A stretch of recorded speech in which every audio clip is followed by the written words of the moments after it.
After 3 decades covering the sport, he's had enough. He says it's one thing to jump into the odd exhibition match, but building an entire career without fighting real contenders, that crosses the line. He points out that Jake Paul still hasn't stepped into the ring with anyone close to prime championship level.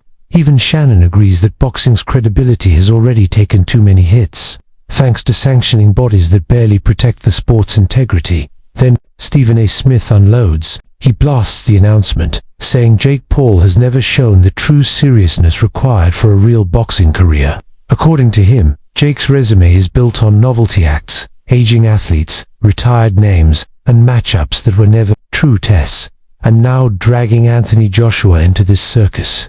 Smith says it's a sign of how badly boxing is letting itself be disrespected. You can't continue to get away with stepping into the ring against strikers for the UFC, basketball players, unknown boxers. Simon Jordan goes straight for the jugular.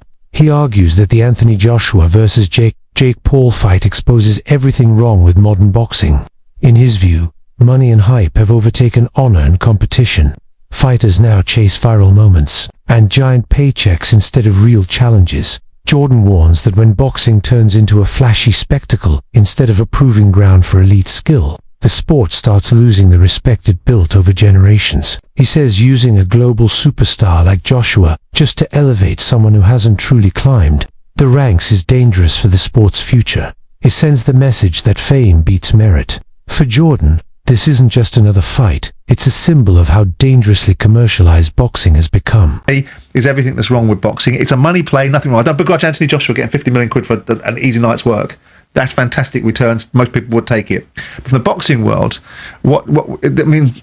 Jake Paul is now a professional fighter. Whether we categorise him as a YouTuber or not, he's licensed to fight, which means that the governing body should be suggesting that this is not a fight that possibly they should be looking to sanction. Yeah. But they will, because the sanctioning fees will be enormous. Anthony Joshua will not lose his legacy like some people are suggesting, because no one will remember it in 2 or 3 years' time. If he embarrasses himself in there, they'll remember it. If he goes in and knocks him out in 30 seconds flat, or turns it into a little bit more of a sort of Jake LaMotta, Raging Bull, holding him up for a few rounds and then knocking him out, then people will forgive it. He'll get a big bag of money, which most people in the world would take, and move on. And then we'll see if he fights anybody meaningful in the year. I mean, it is like sport has become. And what I got my head around on Saturday night was the entertainment value of Conor Benn and Chris Eubank. The fighting of itself, I could be all pious about it, but the entertainment industry is so prevalent in sport now. This is entertainment. This is going to have hundreds of millions of people watching it. Of course. And Anthony Joshua gets paid, and Jake Paul hopefully gets flattened. Simon, I know the money's there, but does ultimately boxing get damaged? Well, I think so. But I think boxing damages itself left, right, and centre. But I think the reputability and the credibility of some of these boxing sanctioning bodies is poor anyway. But I think it does get damaged. Even if it's an exhibition fight, which it might well be. Well, then what's the jeopardy in that? If it's an exhibition fight, which it shouldn't be, if it's a proper fight, then Jake Paul is going to get demolished. Johnny Nelson doesn't sugarcoat it. He says Jake Paul is walking into a demolition zone. To him, this isn't your typical influencer crossover. This is a legitimate showdown with real consequences, and one wrong move could have devastating results. Nelson salutes Jake's courage, but questions why anyone would willingly step into the ring with a heavyweight destroyer like Anthony Joshua. He admits Paul has confidence and some skill, but reminds fans that none of Jake's previous opponents were anywhere near Joshua's level. The shock factor, Nelson says, comes from the fact that this fight is real. No exhibitions, no soft landings, just raw danger. Desire to be in the history books, to be a 3-time heavyweight champion of the world.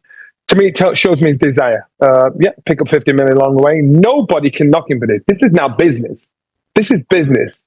For Jake Paul, absolutely crazy.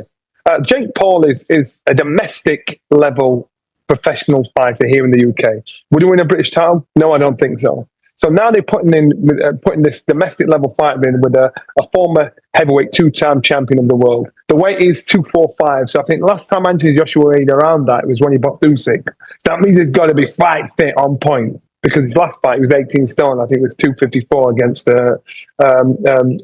Danny Dubois. So now he basically saying you've got to get yourself in position, get yourself fit, and get yourself ready for fight. It's not tiddlywinks. This is a fight. It's not a push and a pull. So as long as it's not a push and a pull, and don't put me down and don't touch me in the build up to this fight. Remember when McGregor and Mayweather, they had this little side deal, don't touch me in the build up to this. If this is a real legitimate fight, Jake Paul is absolutely crazy. If not crazy, he's super brave, and it'll be interesting to see. Well, what do you think? Yeah, because you said that before when we spoke about it being a proper fight or not. And Eddie Hearn and Paul's promoter, Nakisa Badarin, have both said in the last couple of days it will be a proper fight. And now you've heard the details. 8 rounds, 3 minutes a round, 10-ounce gloves. Do you believe it when they say that it's going to be a proper fight? I do believe it because AJ is involved, and I think AJ would struggle to. He's going to take enough flack over this, but again, it's money talk. So I think AJ will struggle because it's an Owen situation. If he goes in there and Jake Paul lasts the distance, what does he tell you about AJ? Apart from he's just earned an extra 15 million quid. If he goes there and struggles with Jake Paul, then what does he say about AJ? Your heydays are well and truly over. If he goes in there and knocks him out, then I'll say that's to be expected. So the glory, there's probably not much glory in it, apart from the haters of Jake Paul to say, right, I've got rid of this kid. I think it's very brave of Jake Paul. So now the problem child has got to believe this. Tony Jeff takes a more measured approach. He says boxing is unpredictable. One punch, one mistake, one moment can flip everything. He notes that Jake is younger, which could help in terms of stamina and recovery. But he also acknowledges that Paul still can't match Joshua's technical mastery. Still, Jeff credits Jake's dedication. He says Paul has shown impressive improvement, pushing himself to close the skill gap bit by bit. With rock-solid discipline and the right fight plan, crazy upsets are always possible in boxing. Jeff's view adds realism and hope. Jake isn't on Joshua's level yet, but he's not the same fighter he used to be either. Where Anthony Joshua, on the other hand, is, but I'm not going to say he's coming into his prime because he had some great wins earlier on in his career before he lost to Usyk twice. And by the way, when he did lose to Usyk, the last one was a split decision. It was a pretty close fight. So now this fight is matched, and I just want to look at the tail of the tape. Now, looking at the age difference, we've got 28 years old compared to 36 years old. So I guess the advantage there goes a little bit towards Jake Paul. 28-year-old is better than a 36-year-old. But that being said, we've got talking about experience and everything else, what comes with being 36 years old at Anthony Joshua's level. And then, like I mentioned, the heavyweights kind of seem to prime a little bit older. Now, come down to the height and the weight. This is the big one. 6'1" versus 6'6". 200 pound versus 252 pound. We got a 252 pounder in Anthony Joshua. The reach advantage is a lot, which we would expect. Amateur fights, we can see that Jake's only had one, where AJ's had 43, but 43 of them are including at the highest level, Olympic level. And yes, he won the Olympic bloody gold medal, if I don't need to remind you. Then the pro record, Jake Paul has had 13 fights, lost 1. AJ has had 28 fights and he's lost 4 with 25 KOs. And the one person that Jake Paul lost to was Tommy Fury. Now, can we compare Tommy Fury with Anthony Joshua? Not at all. It's like night and day. So now I'm going to talk about the rules of this fight, and I'll give you my prediction, which is going to shock a lot of people after this. So, what are the rules? The bout will take place at a heavyweight, obviously. It's going to be 8 3-minute rounds. Chael Sonnen says this showdown will finally reveal what Jake Paul is really made of. He believes critics will get their answer once Paul faces someone with legitimate heavyweight credentials. Sonnen says this isn't just a test for Jake, it's a test for the entire crossover movement. If Jake's wins were inflated by hand-picked opponents, this fight will expose it instantly. But if he truly belongs among real professionals, Joshua will bring that truth out as well. Sonnen argues that the intense spotlight will help boxing by reminding fans what real competition looks like, cutting through the marketing hype and forcing everyone to evaluate skill, not clout. Boxing before, but we understood he has fought before. It was one of those things where when you got through it, like coming into the front side, I'm sure Anthony Joshua trained plenty hard for it. But coming out the back, he probably realized I didn't need to train for that at all. That was fun. That was a good time. I got to hear him call my names. I got to go out there. I got to be light on my feet. I got to lay on these combinations and then cut an interview and pump my hands over my shoulders like I accomplished something. What dreams are made of. And so Joshua did one of those fights. It was with Francis, and this is a completely different kind of that type of fight. but it's still that fight nonetheless. Jake Paul has abilities to win this fight. A lot of them involved moral victories. A lot of them involved getting out of the first round. And a lot of them would involve getting out of the first 2 rounds and haven't been knocked down yet.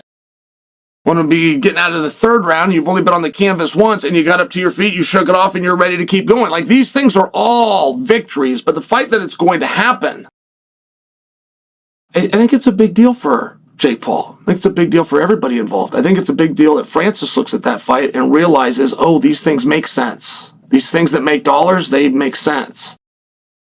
That's his business. This was his opportunity that he missed out on. And now Joshua's going to have a lot of fun. And overall, I see the fight being one-sided. And people keep saying, well, slow down. Wait till you hear what all of the rules under exhibition clause mean. Dan Raphael focuses on Jake Paul's evolution. He notes that since the Tommy Fury loss, Jake has tightened up his technique, improved his conditioning, and matured tactically. But Raphael keeps it real. Even with that progress, Paul is nowhere near Anthony Joshua's league. The gulf between a rising prospect and a former world heavyweight champion is massive. Raphael adds that training can only simulate so much. The real test will be how Paul handles pressure, timing, and high-level decision-making when the punches start flying. For Raphael, this matchup will highlight both Jake's growth and the huge journey still ahead if he ever hopes to reach elite status. Real fighters, but not for a long, long time. Chavez is a decade or so past when he was best, and Tyson had been retired 19 years and hadn't been, even when he was still an active fighter, hadn't been at his best over the last decade of his career. So they were guys with big names, but not threats. And the other fighters that he's faced have been a collection of either non-combat athletes, MMA fighters who've decided to come into boxing or had very limited experience in boxing. And then, a couple of guys in boxing that didn't have a lot of experience who were boxers but had been off, for a long time. A couple of guys you never heard of before he fought those guys, and those guys you'll never hear of again. Of course, the fight against Tommy Fury, which I know he lost, but it was like a split decision, as my recollection says, and it was awfully close. And for my perspective is, whatever you think about it, Jake Paul certainly has gotten better since he fought Tommy Fury. He's certainly gotten better over the last number of fights. Now, is he at an elite, world-class level? Probably not yet. He may never get to that level, but so you got to give him props. He's taken on a guy that I spend part of my morning talking to different boxing matchmakers, people I've known for decades in this business, who have vast experience of building fighters and moving fighters and developing them, and they know a lot better than you or me what they're looking at. And to a person, they were like, they don't understand why Jake took this fight, because they think it's, one person used the word of decapitation. So he's going to be a monstrous underdog against a massive. Carl Frock says the stakes couldn't be higher. Joshua is at a point in his career where one wrong move could spark endless criticism. While Jake Paul is trying to prove he's more than a social media storyline, Frock calls this fight a crossroads. For both men, Joshua must show consistency, and Jake must prove he can stand beside real professionals. For Frock, this matchup is all about risk, reputation, and the direction each fighter's career takes next. Is not a step in the direction of becoming world champion again. There's many people who could box. He's not going to make that kind of money, so let's just be honest with anybody else. So let's just be straight up honest about it. He's doing it all for the money. It's all about the money. I did say a year ago, when he got splattered by Daniel Dubois, that he's finished in boxing, he needs to retire. That's just my opinion, that's just my truth. I think he's done in heavyweight boxing at an elite competitive level. So that makes sense. I've been vindicated. He's now fighting fake Paul in what will be a massive mismatch. If this is correct, and it's 10-ounce gloves in a professional boxing rules, 8 3-minute rounds, it's not going to go 2 rounds, is it? It shouldn't do. It shouldn't last a round. But we're going to have to wait and see, aren't we? It's hard to get your head around. It's hard to know what to say about this. AJ's obviously excited about it, about making some serious bunts. And Jake Paul's telling us that he's going to shut all the haters up by jumping in there with AJ. So what is actually going off? We're not going to know, are we, until the fight actually till the first bell goes, we're not going to know what's actually behind all this. And we can't start throwing accusations of any sort of skullduggery going off, because we've got to take it at face value. It's not an exhibition, so nothing's pre-scripted. This is a professional boxing match that you can make bets on.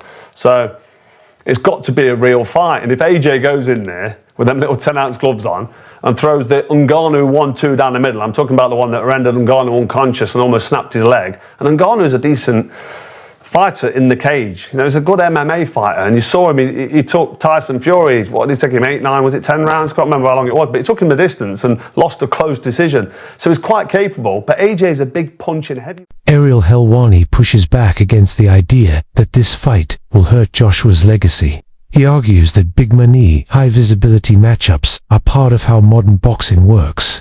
Taking a fight like this isn't desperate, it's strategic. Helwani says Joshua isn't losing dignity by stepping into the ring with Jake Paul. Instead, he's expanding his reach, making smart business moves, and taking advantage of his star power. He insists the focus should be on how Joshua performs, not on whether Jake Paul deserves to share the ring with him. In Helwani's view, this is business and boxing, blending, nothing more, nothing less. How that would ultimately go, though. What's your level of interest, Mr. Connor Burks? What do you think about this? How do you think people will receive this? Mr. Connor Burks, yeah, I am very interested in it. I'm already seeing the tweets and Instagram posts online that people definitely want to see this fight happen if Jake Paul is going to fight anyone. I can't imagine a fight that would garner more interest. It's a legitimate boxer in Anthony Joshua who has massive wins on his resume. He's much bigger than Jake Paul. He is a global superstar, and also he's going to be a massive favorite in it. To me, it just makes sense from a standpoint of if you're Jake Paul and you somehow pull this off and you beat Anthony Joshua, you silence all the doubters out there. You beat a guy in Anthony Joshua that you're not supposed to beat. And then if you're someone that doesn't like Jake Paul, you want to tune in to see him get knocked out, you put it on Netflix. To me, it makes a ton of sense from a visibility standpoint, from getting the most eyes on it. Obviously, you're never going to top the Tyson thing just because of who Mike Tyson is, but right now, especially on short notice,